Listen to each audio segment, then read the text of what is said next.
godina dana u Mariboru predivna. Žao mi je što sam morao ovako se to završiti. 3:0 za Fenerbahče, ali dobro, to je život, to je nogomet. I stvarno sam bio sretan jako tu i zadovoljan i ja mislim da sam dosta napredovao što se tiče treninga i mentaliteta i sazrio sam jako u igri, tako da žao me što nisam podigao trofej s Mariborom.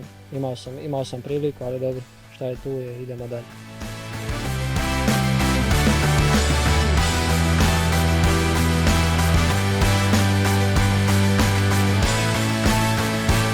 Godina dana je za mene psihički napredak, fizički, na nogometnom smislu i u životnom. Maribor je mene bio druga obitelj, tako da sve su mi pružili uvjete da postane šta bolje.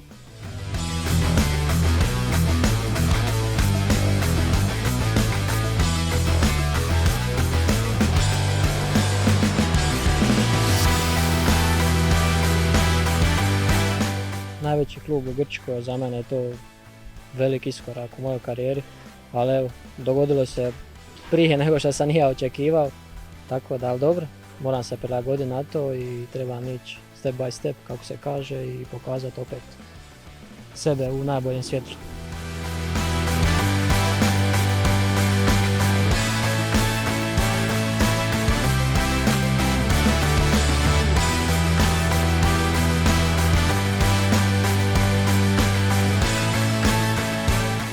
Ja se nadam da će Maribor vratiti titulu tu u klub, u Ljudski vrt.